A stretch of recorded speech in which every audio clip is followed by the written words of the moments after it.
Hello, guys, and welcome to the Blaugrana Way to the match preview between Barcelona and Getafe at the Coliseum Alfonso Perez. Yes, that's right. We're going to Getafe's home to take them on in La Liga, and I can assure you it is going to be incredibly tricky. Why? Because well, first, we're familiar with the way Getafe plays. The way they go about their business. They're very, very dogged, very defensive. They don't play football over there. Their main purpose is to simply frustrate you, to make you hate football as a footballer and as a watcher too, as an audience, as a fan. You hate it, and the fans, they live for those moments to upset teams, to beat everyone without playing football. I mean, how many times have we seen them in not only in La Liga but in if I recall in 2020 when 2020 2021 in the knockout phase of the UEFA Europa League against Ajax, and Ajax was, I mean, it was a crazy game because Ajax, they hated playing against them. I know that Simeone, back in the day with Atletico Madrid, they were it seems that no one wanted to face, even that Bayern at the time, they never wanted to face Simeone. And I'm talking about Bayern under Pep Guardiola, where they were really, really incredible. But even that Atletico, they've got nothing on this Etafe side. But Bordalas, I mean, he takes the terrorist aspect of football to a different level. He's as devilish, as demonic, as as problematic as they come, and it's going to be really, really tough for Barca. And now that is compounded by the fact that Barca will be without Lamine Yamal in this game after he suffered a hamstring injury that rules him out for the rest of the season and potentially the entire World Cup. And Barca have a lot on their hands. They've got so much to do. And to be honest, this is a game I believe Barca will lose. And I'm fine with that, to be honest, because I don't have much hopes for the squad anyway, for this team anyway. I mean, with Lamine, things are a little different, but let's be real. Barca, I don't expect them to go to the Coliseum and beat Getafe.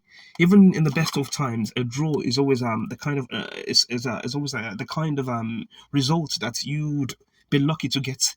And now these are the worst of times where we have Rashford coming in, starting on the left wing, and we all know how subpar he's been. Yeah, he's got quite a lot of goals and assists for Barcelona. He's done well in that department, but when it comes to actually playing football, he's someone who holds the team back.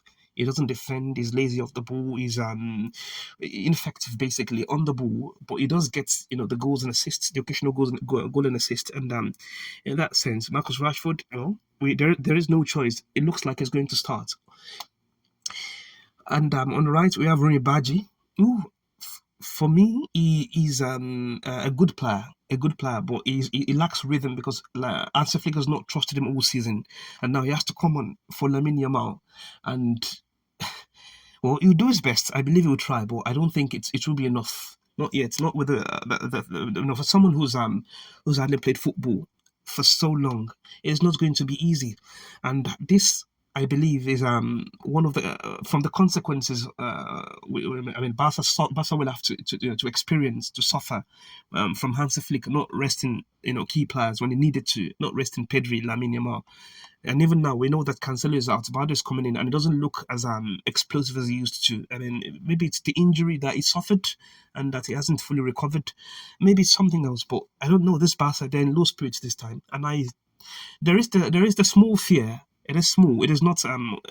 There is that fear that Barca might make a meal of what's left in La Liga, but we'll see how it goes. And Getafe is a very, very, very strong test for Barcelona. If past it, I know that there's still the Clasico to come, but I think that this Getafe game at the Coliseum is the toughest game Barca will have to play. And I am not expecting them to win, but we'll see how we do it. Hans Flick himself will lead whatever player is got whatever players is got left. You need them to step up really. Pedri, Frankie De Jong, and Gavi, and Dani Olmo, Fermin Lopez. I think you can always count on Fermin to bring the effort. Same as Gavi and Pedri with the quality. Frankie too.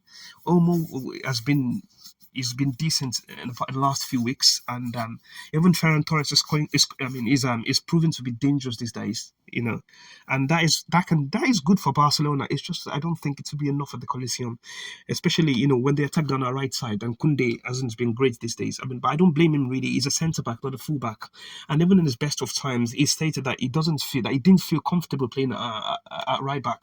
He's a centre back, and it is strange, really.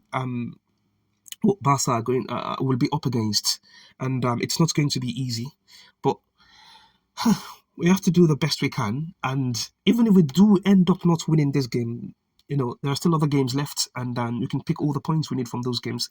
And yeah, Lamine will also not feature in the El Clasico because he'll be out for the entire season. So yeah, Madrid will be licking the chops right now, and it's not going to be easy what's left of this season. But Barca have to make it. They have to make every opportunity count.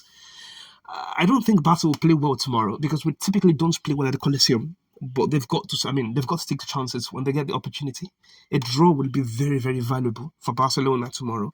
Just that extra point to continue to stay ahead of Real Madrid, and it is not going to be easy. But Barca will have to be. I mean, this is what they've got. This is what Ansu Flick's gotten Barcelona into. Not resting the best player in Lamine Yamal. And Pedri looks tired too. Kubas has played every day, basically all the time, and now we'll be without Eric Garcia too.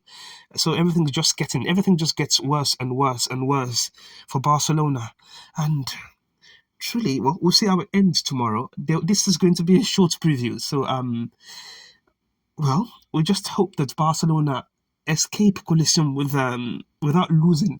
And yeah, I'll catch you for the match review tomorrow. So I'll see you later, and goodbye.